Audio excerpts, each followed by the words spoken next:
예.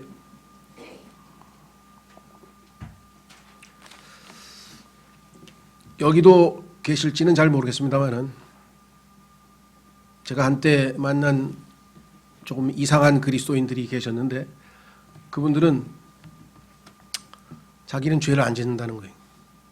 그리스도인이 되고 나서 죄를 한 번도 안 지었다는 거예요. 뭐 그럴 리가 있냐고. 그랬더니 성경 구절을 딱 보여주었습니다. 한번 확인해 보겠습니다. 요한일서 3장 9절. 지금 읽은 성경 구절에 한 장을 넘기시면 오해 살 만한 구절이 있는데 그 구절을 잘못 해석을 해서 문제가 생겼습니다. 요한일서 3장 9절. 누구든지 하나님에게서 난 자는 죄를 범하지 아니하나니 이는 그분의 씨가 그 속에 머물러 있기 때문이라. 그는 하나님에게서 났으므로 죄를 지을 수 없느니라. 나는 하나님에게서 났습니다. 성경에 보니까 사람과 혈통과 육적으로 나지 아니하고 하나님에게서 났다고 요한복음 1장 12절 13절에 말씀하셔서 영접 예수님을 나는 받아들였고 믿었기 때문에 거듭났습니다. 나는 어머니 뱃속에서 태어난 육이 아니고 육으로 난 것뿐만 아니라 성령으로 영으로 태어나서 내 영이 다시 태어나서 분명히 나는 거듭났습니다. 따라서 나는 죄를 지을 수 없습니다. 그리고 죄를 짓지 않았습니다. 그러면 평상시 내가 보니까 여러 번 죄를 지은 것 같은데요. 그거는 다 나약함입니다. 예? 나약함이 죄가 아니고 나약함이래요. 그건 다 실수입니다. 그러니까 자기가 지은 죄를 죄라고 부를 수가 없는 거예요. 왜? 죄를 지었다 그러면은 구원 못 받은 것으로 배웠기 때문에 왜 과거, 현재, 미래의 죄가 다 용서됐는데 벌써 용서된 죄를 왜 자백합니까? 이렇게 된 거예요. 그런데 그거를 나약함이라고 생각하고 실수라고 생각하고 죄를 지었는데도 자백을 안 하고 계속 2년, 3년, 5년 마음이 편할 리가 있겠습니까? 성령님께서 안에 계신다고 한다면 그러니까 그냥 거의 막 사색이 돼서 살아가는 거예요. 하루하루를. 자백을 하고 교제를 회복해서 기쁨을 회복해야 될 거 아니에요. 다윗처럼 시편 51편처럼. 그렇죠? 예, 그런데도 잘못 배운 구원관 때문에 자백하면 자기는 구원 못 받은 거. 왜? 이미 과거 현재 지금 미래의 죄까지 미래의 죄까지 다 용서받았으면 지금부터 마음껏 죄 짓고 즐기세요. 그러면 그것도 다 용서받은 건데 뭐하러 이렇게 고개 숙이고 푹 하고 이게 고뇌에 차서 사십니까? 안타깝지만 참 우리가 볼 때 하나님 말씀을 제대로 여기서 얘기하는 것은 분명히 지금 속이라 그랬죠. 교리적으로 보자면 분명하게 육에서 난 것은 육이고 성령에서 난 것은 영입니다. 그러니까 내가 거듭난 건 맞아요. 그런데 나의 어느 부분이 거듭났느냐? 당연히 영이죠. 왜? 요한복음 3장에서 예수님께서 말씀하셨잖아요. 육에서 난 것은 육이고 이거는 내 육은 아직도 이 안에 선한 것이 거하지 아니하고 내 안에 내 육체 안에 죄가 거하고 있다 그랬어요. 내 혼은 육신의 죄들로부터 벗어나서 이제 구속받아서 이제 하나님께 소위 말하면 구원을 받았습니다. 내 죽어있던 영은 다시 살아났어요. 그래서 성령으로 다시 태어난 것은 우리의 영이다 그랬어요. 그러니까 우리의 속사람, 다시 태어난 우리의 속사람은 당연히 죄를 지을 수가 없죠. 죄를 안 짓는 것뿐만 아니라 죄를 지을 수가 없어요. 예수님께서 죄를 안 지으신 것처럼. 마찬가지로 이 겉사람과 속사람에 대해서 교리적으로 지금 설명하고 있는 것을 잘 오해하게 되면 이와 같은 일이 벌어집니다. 자, 그래서 오늘 제가 이 앞부분에 이렇게 썼습니다. 구원받은 그리스도인이라 할지라도 고의로 죄를 지으면 구원을 잃어버린다고 잘못 가르치는 분들이 있습니다. 이런 분들이 있는 정도가 아니라 많습니다. 우리나라에 전 세계적으로도 많습니다. 특히 개개인은 모르겠어요. 개개인은 내가 잘 모르지만 교단의 공식 교리로는 감리교, 성결교, 순복음교 같은 경우는 구원받은 후에 죄를 지으면 다시 지옥에 간다고 분명하게 가르칩니다. 아르메니안이라고 하는 중세의 신학자의 그 후손들이죠. 자, 그래서 이걸로 인해서 시달리는 사람이 너무나 많아요. 왜? 죄를 안 지은 사람이 누가 있어요? 그렇죠? 자, 그 다음에 그래서 거기다가 고의라고 집어넣었어요. 고의로. 또 여기에 그런데 모든 죄는 고의로 짓는 겁니다. 고의란 말은 will인데 will, 의지. 내가 안 지으려고 하면 얼마든지 죄 안 지을 수 있는데 내가 지으려는 의지가 있었으니까 죄를 짓는 것이죠. 그래서 고의란 말을 또 이것 때문에 더 사람들이 나는 고의로는 안 지은 것 같아. 안 지으려고 발버둥 치다가 겨우 막 끌려가서 지은 거니까 이건 아니겠지. 막 이렇게 생각하면서 참 이거 웃지도 못하고 울지도 못하는 요즘에 웃기기도 하고 슬픔을 우푼다 그러나요? 우픈 일이 기독교 안에서 너무나 많이 벌어지는 것 같아서 안타깝습니다. 자, 반면에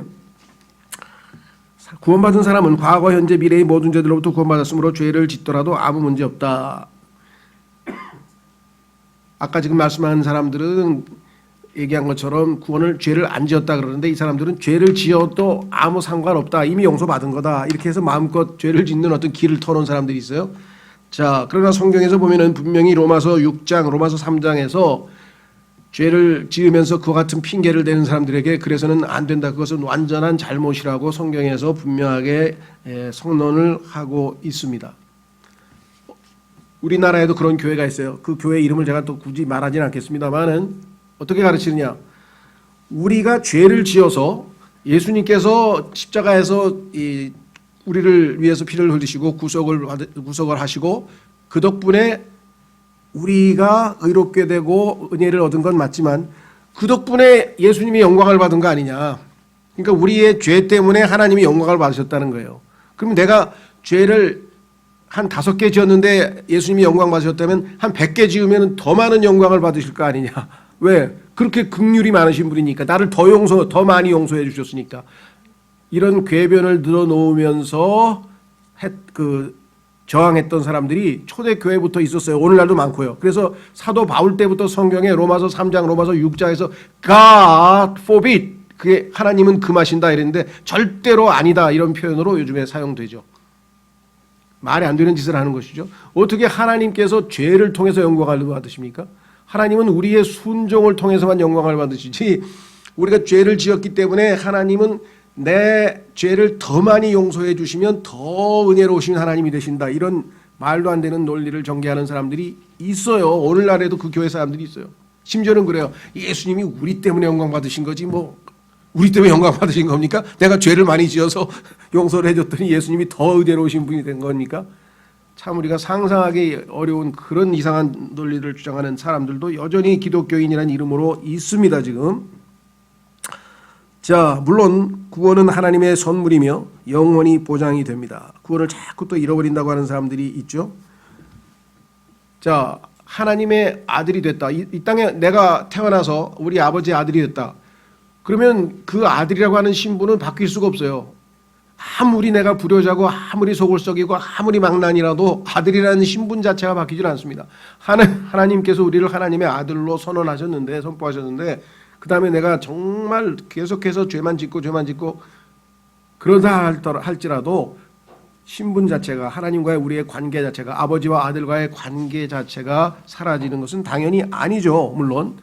자, 그러나 하나님의 의도하셨던 그 뜻이 성취되지 않은 것은 물론이고 우리가 많은 손실을 당한다고 성경에 써 있습니다. 그래서 제가 이렇게 썼습니다.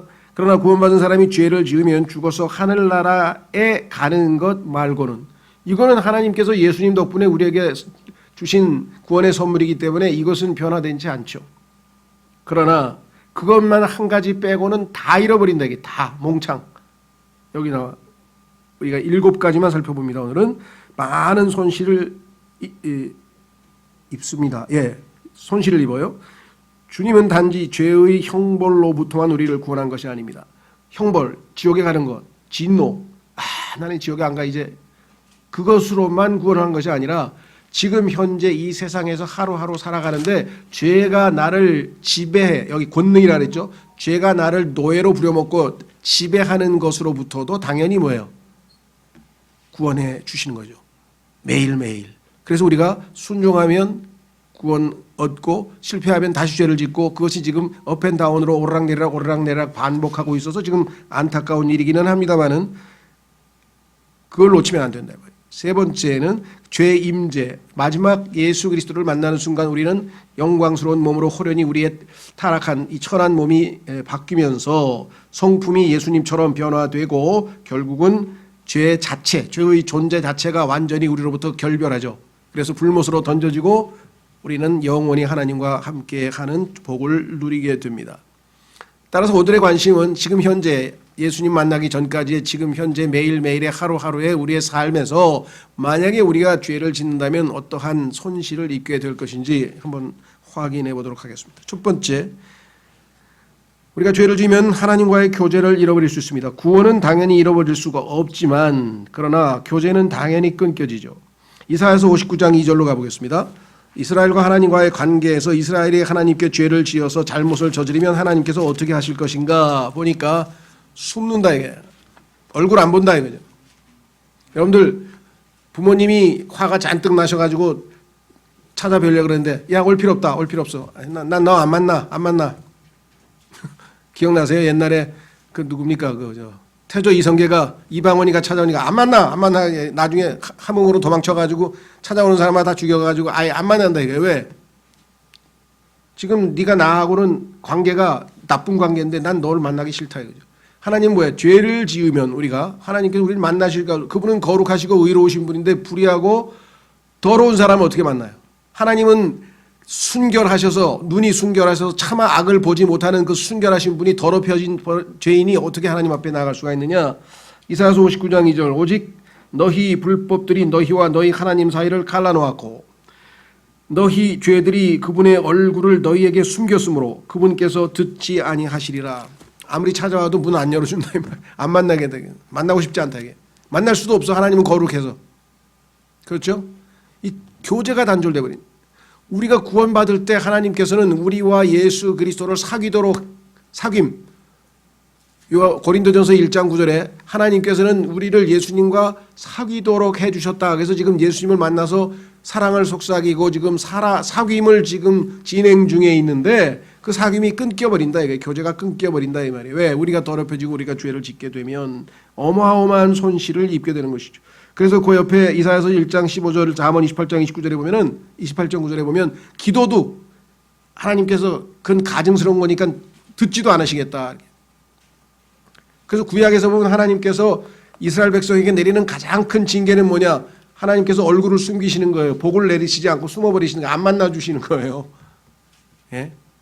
자, 우리 그리스도인도 그렇게 잘못하면 비참한 처지에 놓일 수가 있다라는 사실을 우리가 정말 잊어서는 안 되겠습니다.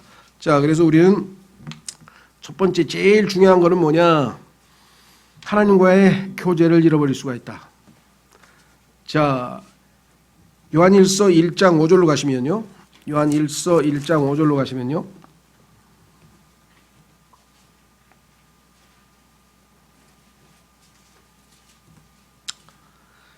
그런즉 우리가 그분에게서 듣고 너희에게 밝히 드러내는 소식이 이것이니 곧 하나님은 빛이시요 그분 안에는 전혀 어둠이 없다는 것이라. 만일 우리가 그분과 교제한다고 말하며 어둠 가운데 걸으면 우리가 거짓말하고 진리를 행하지 아니하느니라. 어둠 가운데 있는 사람이 하나님을 빛하고 어둠하고 동시에 갇힐 수 있나요? 빛과 어둠은 동시에 같이 있을 수가 없어요. 왜? 빛이 있는 곳에는 어둠은 사라져버리게 되어 있잖아요. 자동적으로. 그러니까 어둠 가운데 있으면서 빛 대신 주님과 교제한다는 건 거짓말하는 거다. 그렇죠? 7절 그러나 그분께서 빛 가운데 계신 것 같이 만일 우리가 빛 가운데 걸으면 우리가 서로 교제하고 또 그분의 아들 예수 그리스도의 피가 모든 죄에서 우리를 깨끗하게 하시느니라. 자, 그래서 우리가 주님과의 교제가 유지되려면 빛 가운데 걷는 것이다. 그래서 죄를 지으면 하나님 앞에 나아가는 길이 막혀버리는 거예요. 그래서 이 교제를 회복하려면 우리는 정결하게 돼야죠. 죄를 여기 1장 9절에 뭐라 했습니까? 자, 금방 읽은 요한일서 1장 9절에 자백이라고 썼습니다. 그렇죠.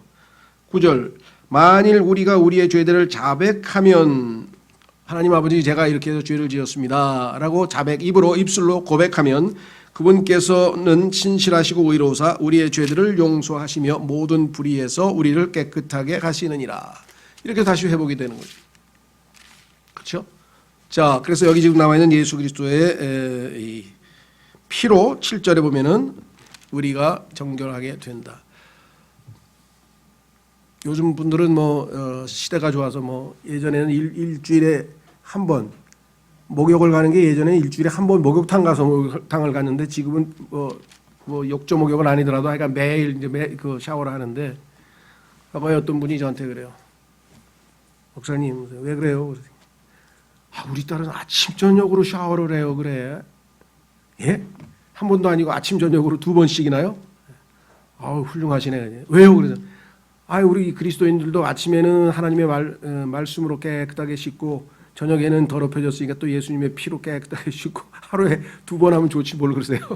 제가 농담조로 그렇게 얘기를 했는데 우리의 육체도 지금 그렇게 열심히 깨끗이 씻는다면 우리의 영적인 삶에 있어서도 정결하게 됨이 무엇보다도 하나님 앞에서 얼마나 소중한 것인가. 그래서 죄를 지었을 때는 즉시로 고백하면 피로 깨끗하게 됩니다. 만약에 죄가 아니고 더럽혀졌다면, 이 더럽혀졌다는 얘기는 뭐냐면 이 세속적인 삶에서 여러 가지 그 베드로가 얘기한 것처럼 걸어 다니다 보니까 삶에서 생활하다 보니까 발에 먼지가 잔뜩 묻어서 여러 가지 세속적이고 속된 것들이 세상적인 것들이 덕지덕지 묻어서 더럽혀졌을 때는 말씀의 물로 깨끗하게 씻어서 그래서 다시 하나님 앞에 언제든지 나아가 임재를 누릴 수 있는 것이 되겠죠. 자, 그다음에 두 번째는 교제만 잃어버리는 게 아니라 구원의 기쁨을 잃어버릴 수도 있습니다. 자, 구원의 기쁨을 잃어버린 대표적인 사람이 누구냐? 그게 바로 다윗이었죠. 시편 51편으로 가보겠습니다. 시편 51편.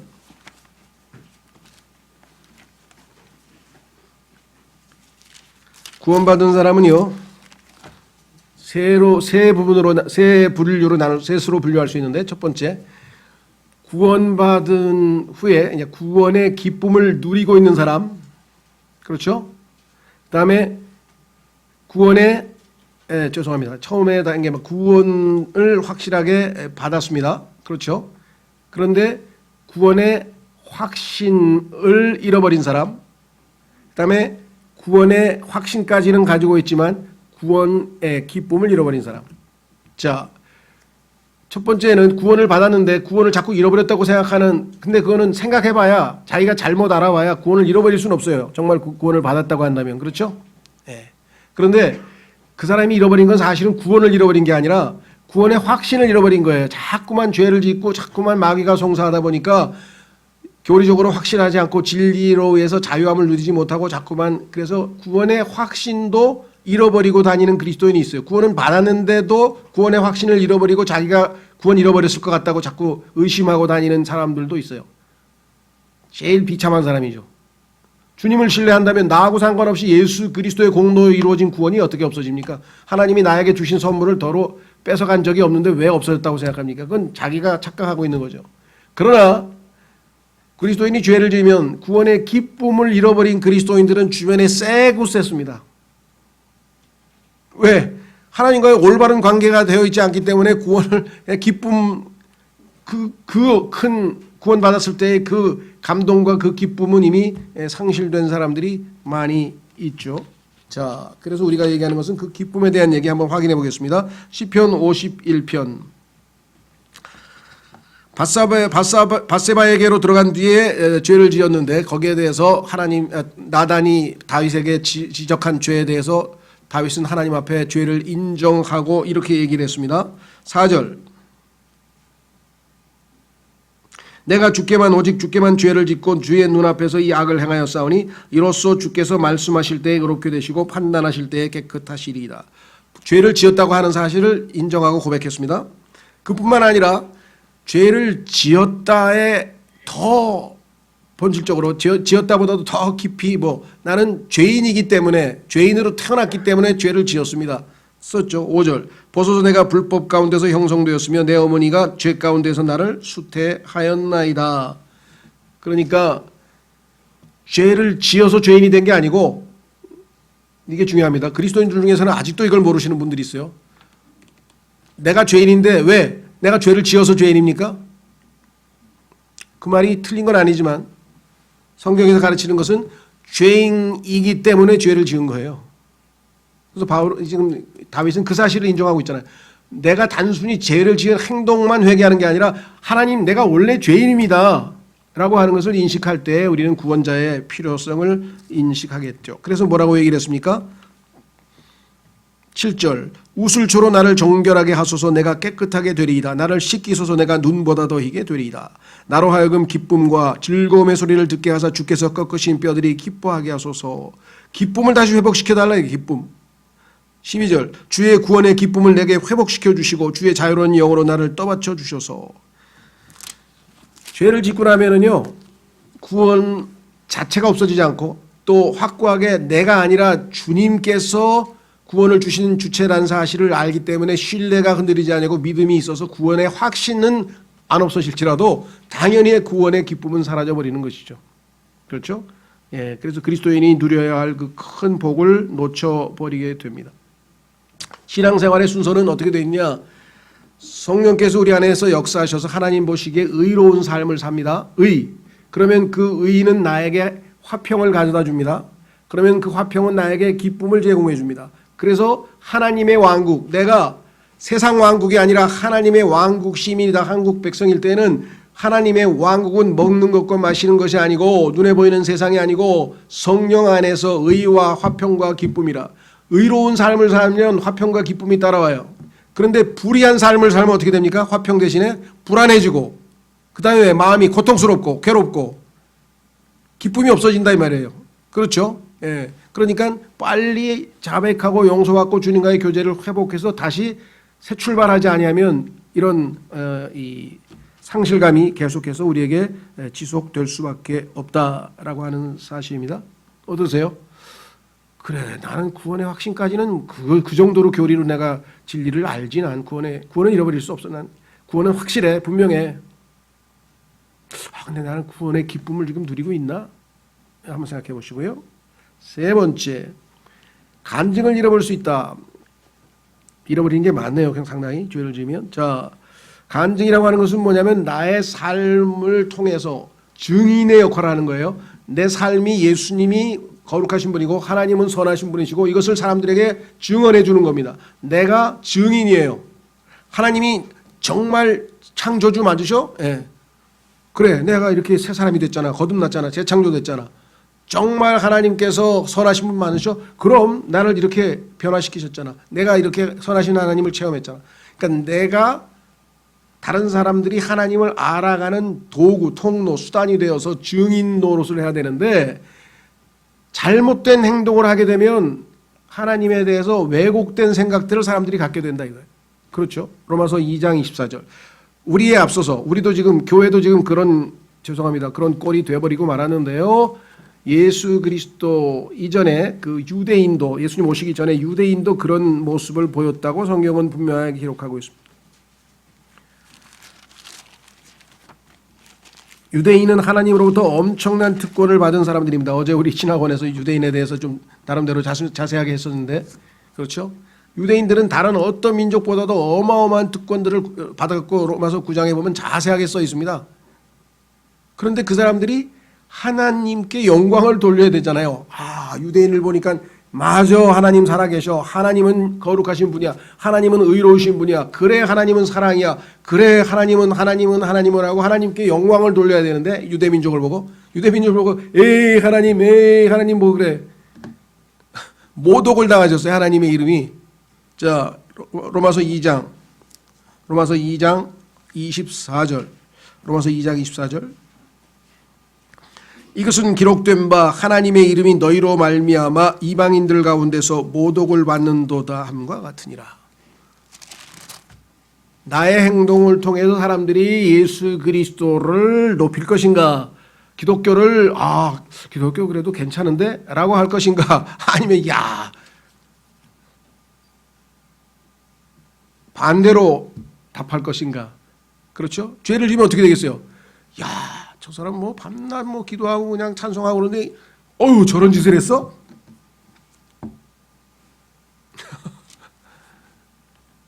예, 하여간 안타까운 이런 일들이 우리 주변에 많습니다. 직장에서도 그 사람 교회 다닌대.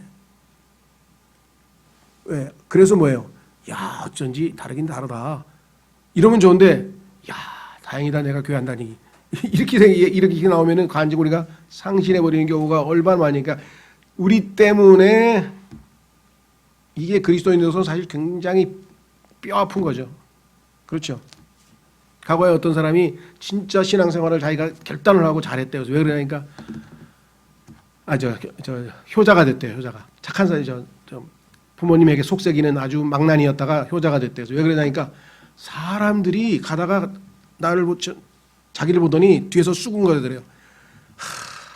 아유 저놈 때문에 그냥 쟤네 부모들이 그냥 얼마나 정말 창피할까. 아유 그 순간에 그냥 이 친구가 너무 충격을 받은 거예요. 자기 때문에 자기 부모들이 저 아들 때문에 아유 얼마나 고생을 해 하면서 자기 부모들이 그 자기 때문에 받는 수모와 모욕과 이런 걸 듣더니 너무 그냥 충격을 받아가지고 내가 행실을 잘해야 되겠다. 그래야 우리 아버지 어머니가 칭찬을 사람들한테 아유 아들들 정말 훌륭한 아들 덕분에 정말 행복하시겠어 이런 소리를 들어야 되지 않겠냐. 그래서 그거의 일념으로 사람이 변화됐다는 거예요. 세상 사람 중에서도 그런 사람이 있어요. 우리는 어떻게 해야 돼요? 당연하죠. 우리를 통해서 하나님이 높임을 받으셔야 되는데 영광을 받았잖아요. 먹든지 마시든지 그 무엇을 하든지. 그렇죠? 그래서 우리는 어떨 때는 억울하게 당해도 뭐예요? 그냥 그 당하는 것으로 그냥 우리가 정말 손해를 봐도 참잖아요.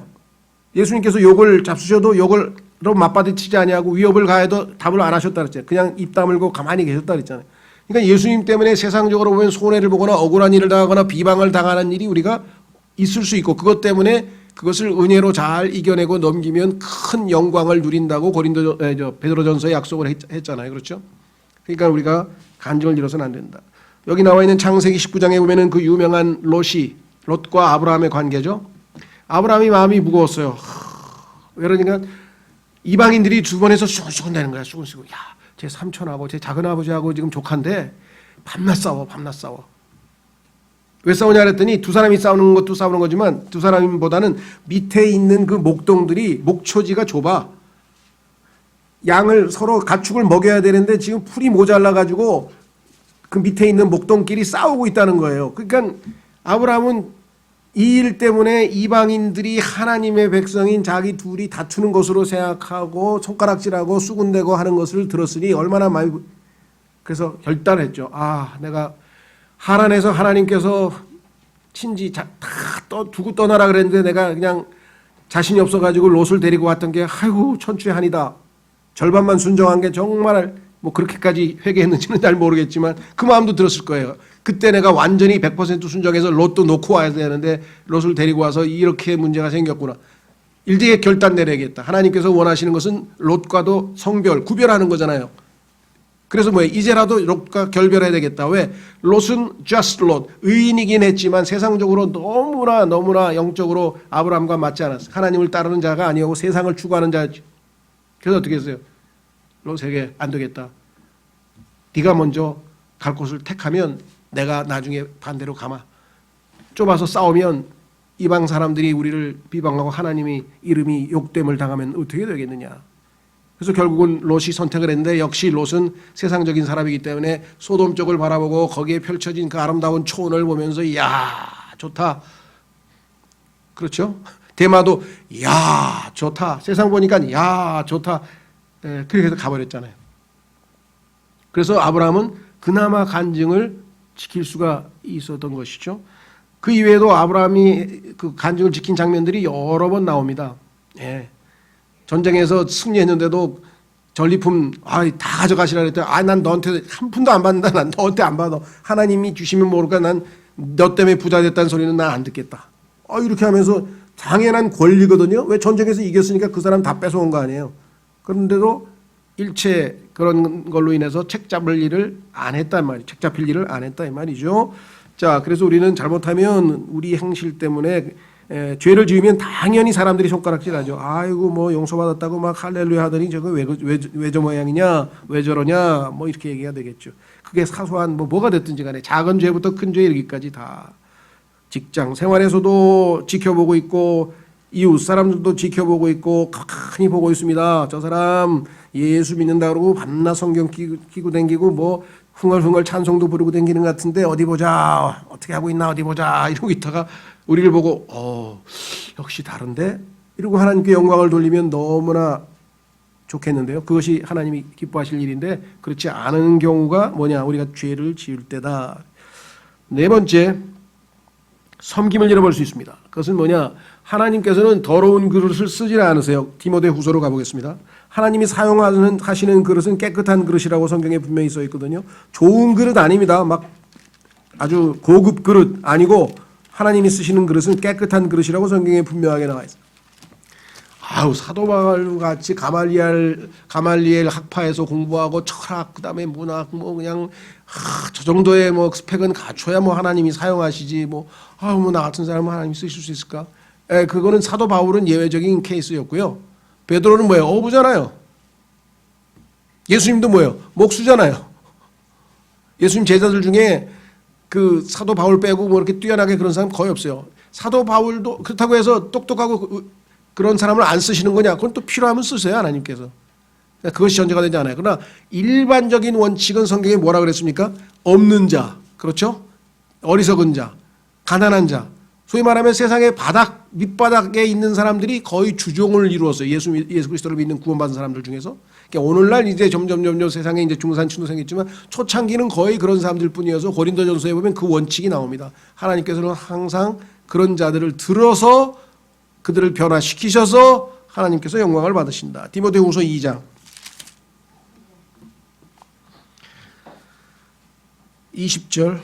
디모데후서 2장 20절. 그러나 큰 집에는 금그릇과 은그릇뿐 아니라 나무그릇과 질그릇도 있어 어떤 것들은 존귀에 이르고 어떤 것들은 수치에 이르나니 그러므로 사람이 이런 것들로부터 자기를 깨끗하게 하면 앞에 나와 있는 여러 가지 이 잘못된 얘기가 나오죠. 이런 것들로부터 깨끗하게 하면 존귀에 이르는 그릇 곧 거룩히 구별되어 주인이 쓰기에 합당하며 모든 선한 일에 예비된 그릇이 되리라. 그죠? 예. 이런 죄들로부터, 이런 불법으로부터, 이런 옳지 않은 일들로부터 자기를 깨끗하게 하면 하나님이 사용하신다. 그러면 깨끗하게 안 되면 뭐예요? 섬김을 잃어버리는 거죠. 놓치는 거죠. 그렇죠? 그래서 사도 바울이 자기는 다른 사람들에게 정말 하나님 잘 섬기라고 그렇게 막 격려하고 자기 자신은 그 하나님 앞에 섬김으로부터 탈락할까 봐 두려워서 고린도전서 9장에서 자기가 그것을 염려한다고 그렇게 고백하고 있는 것을 우리가 분명하게 볼 수도 있겠죠. 개인뿐만 아니라 교회도 마찬가지입니다. 하나님 앞에 잘 쓰임을 받던 교회가 영적으로 많은 타락한 문제들이 발생하게 되면 성경에 보니까 하나님께서 이 촛대를 옮겨버리신다. 그래서 결국은 쓰임받지 못하는 지역교회가 바로 에베소 교회였다는 사실을 우리가 성경을 통해서 계시록을 통해서 2장 5절 확인해 볼 수가 있습니다. 그렇죠? 예, 그뿐만 아니라 우리가 보상도 잊어버려요. 주님을 위해서 열심히 일해서 주님께서 상급을 다 쌓아놨는데 그거 다 마이너스, 감점 당해가지고 마이너스 되는 경우도 있어요. 자, 일단 요한 2서로 가보겠습니다. 요한 2서 8절.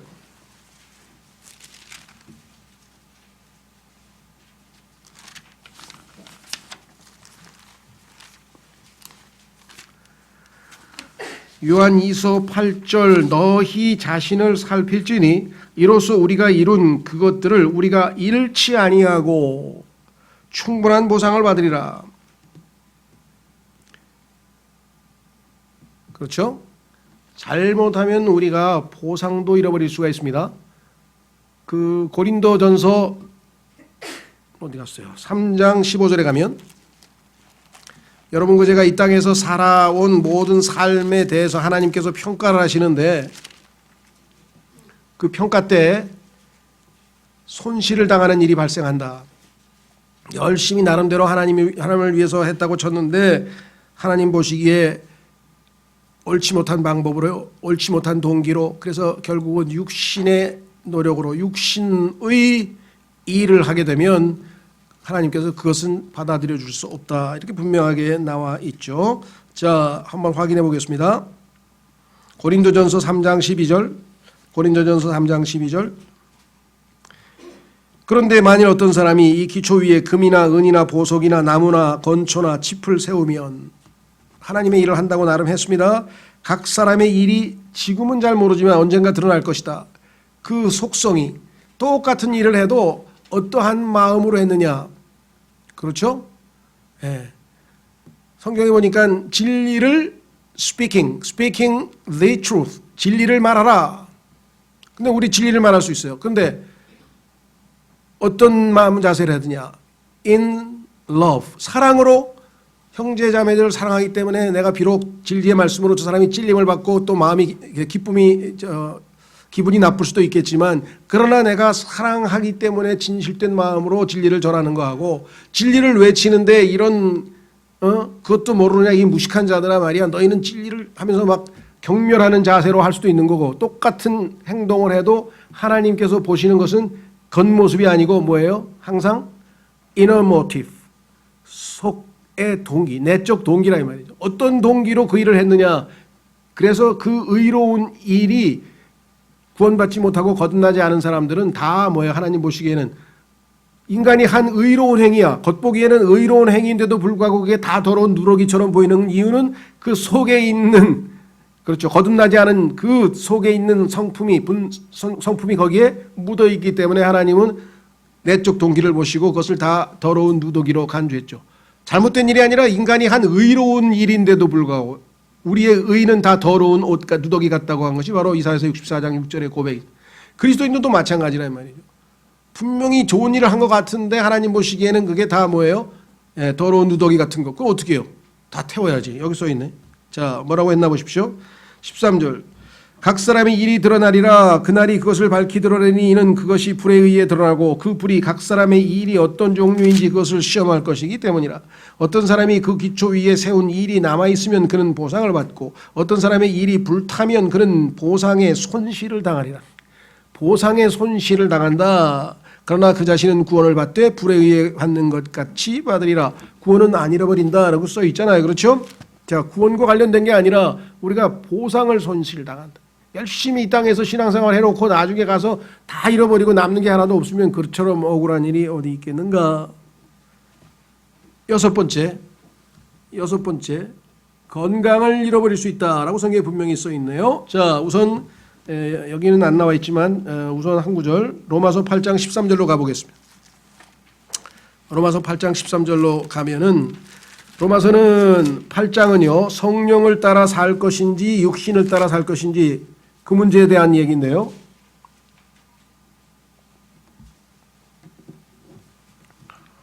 로마서 8장 13절에 보시니까 너희가 육신을 따라 살면 어떻게 된다고요? 죽을 것이로되 성령을 통해 몸의 행실을 죽이면 살리라. 죽는다는 얘기는 7번이네. 죄송합니다. 7번으로 제가 7번을 미리 얘기를 했는데 이건 죽는 것과 건강에 연결해서 한번 다시 보겠습니다. 고린도전서 11장에 가면은 주의 만찬 시에 사람들이 잘못된 처신을 해서 주님께서 심판하신 내용이 기록되어 있습니다. 확인해 보겠습니다. 고린도전서 11장으로 가시면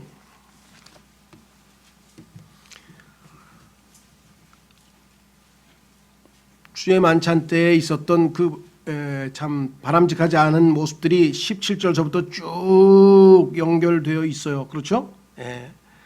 예를 들면 17절 이제 내가 너희에게 밝히 말하는 이 일로는 너희를 칭찬하지 아니하노니 그것은 곧 너희가 함께 모이는 일이 더 좋은 일이 되지 못하고 더 나쁜 일이 된다는 것이라. 무엇보다 먼저 너희가 교회에 함께 모일 때 너희 가운데 분쟁이 있다는 것을 내가 듣고 부분적으로 그것을 믿노니 하면서 파당이 있는데 그 중에서 특별히 이 파당과 논쟁이 어떻게 일어나느냐, 주의 만찬이라고 하는 그 의식을 거행하는 데 있어서 문제가 발생을 했다. 그래서 23절부터 주의 만찬이 어떻게 어떤 목적으로 어떤 이유로 제정이 됐는지를 자세하게 설명하면서 그 의미가 무엇인지를 설명한 끝에 맨 끝으로 내려갑니다. 27절 그러므로 누구든지 주의 이 빵과 이 잔을 합당하지 않게 먹고 마시는 자는 주의 몸과 피에 대하여 죄가 있으리로다. 오직 사람이 자기를 살피고 그 뒤에 그 빵을 먹고 그 잔을 마실지니 합당하지 않게 먹고 마시는 자는 주의 몸을 분별하지 못하고 자기를 위하여 정죄를 먹고 마시느니라.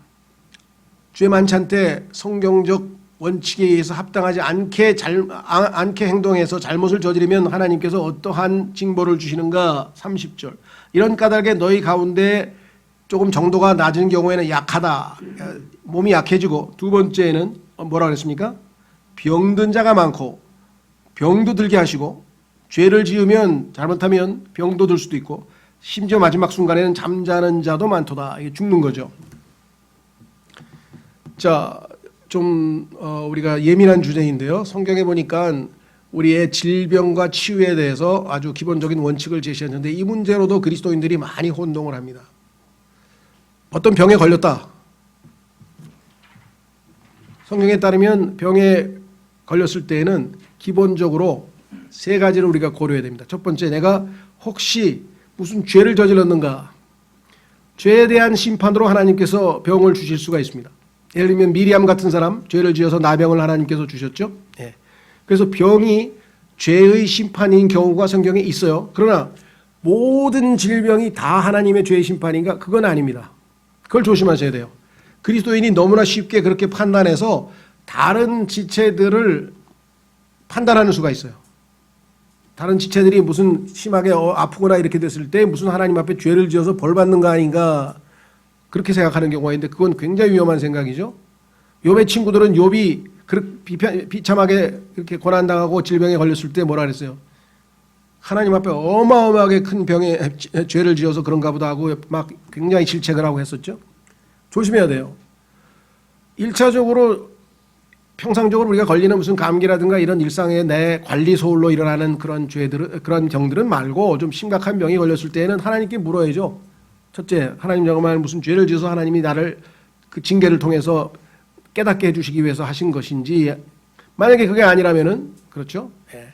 두 번째는 관리 소홀. 다시 말해서 우리가 노화되고 세상이 이 땅이 저주가 돼 있어서 저주로 지금 처해 있어서 자연이 모든 이 소위 말하면 엔트로피에 의해서 우리의 육체도 낡아져가죠. 노화 현상이 일어나고 그다음에 때로는 관리를 잘못해서 문제가 생기기도 하고 그런 이유로 인해서 생기는 병이 거의 대다수죠. 무슨 병이 됐든지 거의 노화와 있던 그 관리 소홀로 인해서 우리가 유지하지 못하고 이렇게 점점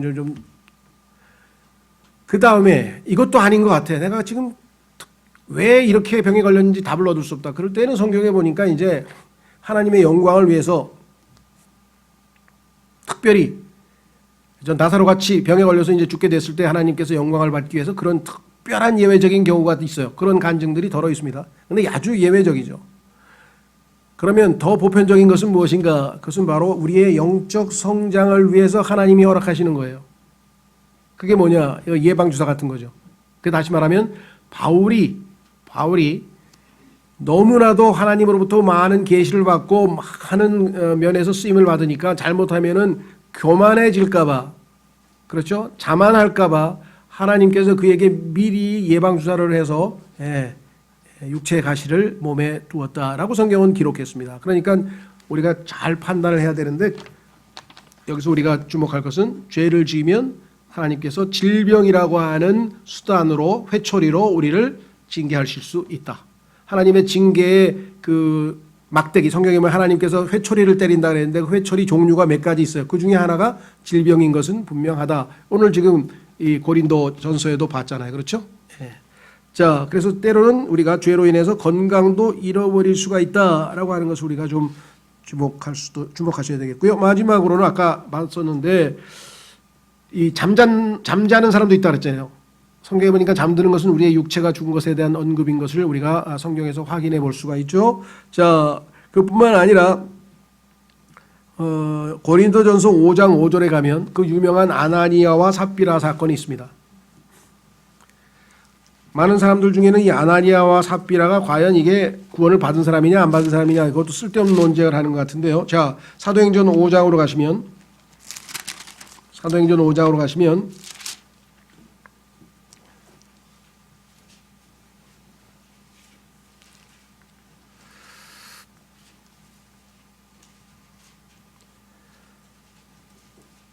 이런 일이 벌어졌습니다. 1절 사도행전 5장 1절 그러나 아나니아라 하는 어떤 사람이 자기 아내 삽비라와 함께 소유 하나를 팔아 그 값에서 얼마를 감추었는데 이게 이제 문제였어요. 왜 감추냐고요. 떳떳하게 그렇죠. 그의 아내도 이 일에 은밀히 관여하였더라. 그가 일부만 가져다가 사도들의 발 앞에 두거늘 베드로가 이르되 아나니아야 어찌하여 사탄이 내 마음에 가득 차서 네가 성령님께 거짓말을 하고 땅값에 얼마를 감추었느냐? 땅이 남아있을 때에 내 것이 아니었느냐? 하나님께서 너에게 준 거니까 네가 마음대로 자유롭게 처리할 수 있는데 그것을 판 뒤에도 내 마음대로 할 수 있지 아니하였느냐?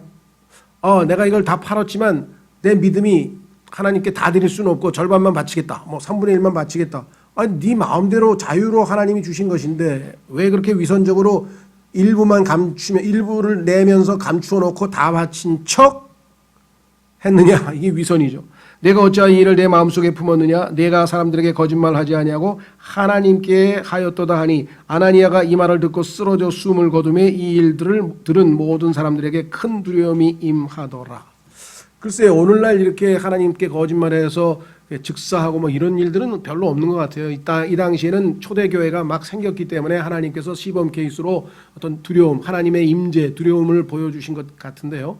그 이외에도 보면은 헤롯이 하나님께 지은 죄는 교만이었죠. 그것도 헤롯이 촥 연설을 했는데 주변에 아부하는 그 사람들이 대중들이 야 이게 어떻게 사람의 음성이냐 이게 신의 음성이다 하면서 막 그렇게 사람을 이렇게 높였더니 아주 자기가 신이 된 것처럼 아주 의시되다가 하나님께서 벌레를 보내서 벌레가 먹어서 그냥 죽었잖아요. 그러니까 하나님이 싫어하시는 죄, 특히 교만인데요. 그 다음에 여기 나와 있는 하나님을 속이는 거짓말. 우리가 생각할 때는 어떠세요? 막 무슨 세상을 즐기고 쾌락하고 마약하고 막 이런 죄가 큰 죄 같은가요? 하나님 보시기에는 그거보다 더 중요한 건 하나님을 무시하고 하나님 앞에 교만하고 여기 나와 있는 것도 하나님을 속이고 이런 내면적인 죄가 더 큰 죄예요. 우리는 겉으로 드러나는 죄를 자꾸 크게 보는데 어쨌거나 중요한 거는 죄에 대한 심판도 분명히 하나님께서 죽음의 목숨을 거두어가는 수도 있다라는 사실을 성경에서 확인했다는 것이죠.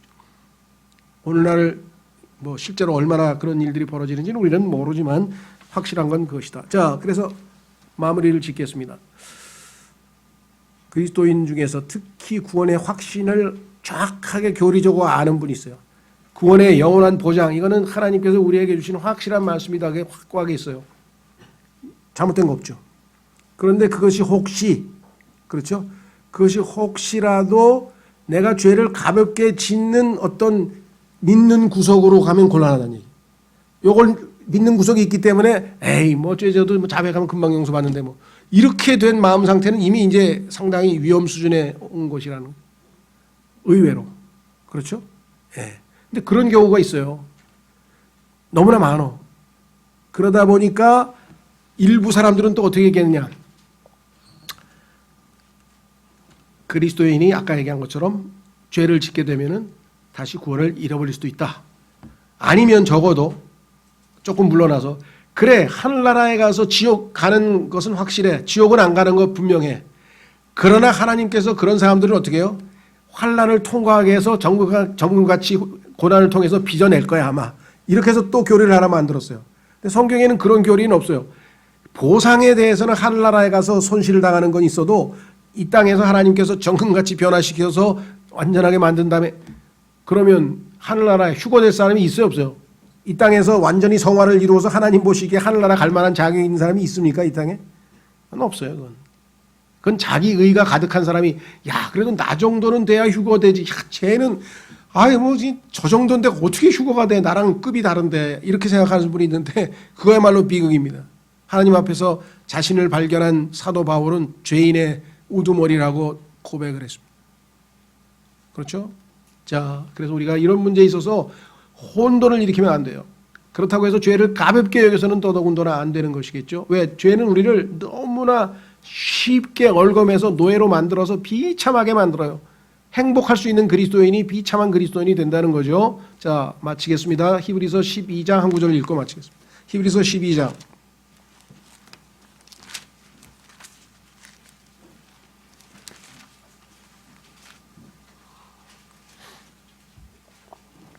우리의 신앙생활은 여러 가지로 비유되어 있는데 그 중에 하나가 달리기입니다. 시합, 육상, 열심히 달리는 것이 우리의 신앙생활이다. 이렇게 비유적으로 나와 있는데요. 조금 있으면 이제 뭐 올림픽이 열릴지 아닐지 난 잘 모르지만 성경에 보면은 신앙생활도 일종의 올림픽처럼 되어 있어요. 다양한 게임이요. 권투로도 비유되어 있고요. 레슬링으로도 비유되어 있고요. 그 다음에 달리기로도 비유되어 있고 있는데 여기 보니까 달리기. 자, 히브리서 12장 1절 그러므로 증인들이 이렇게 큰 구름을 이루며 또한 우리를 둘러싸고 있으니 응원단이 하늘에 있어요. 안 보여서 그렇지 지금 응원 열심히 하고 있습니다. 지금 모든 무거운 것과 너무 쉽게 우리를 얽어매는 죄를, 요 무거운 거는요 죄는 아닌데 세상에 너무 마음을 빼앗겨 가지고 달리기를 하는데 주머니에다가 막 지갑 차고 나오는 거예요. 지갑, 그죠?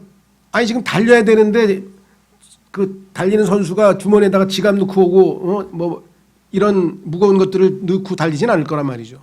자, 그래서 여기 나와 있는 것처럼 무거운 것, 그 다음에 두 번째는 뭐냐? 너무 쉽게 우리를 얽어매는 죄를 우리가 떨쳐버리고 인내로 우리 앞에 놓인 경주를 달리며 우리의 믿음의 창시자여 또 완성자이신 예수님을 바라보자.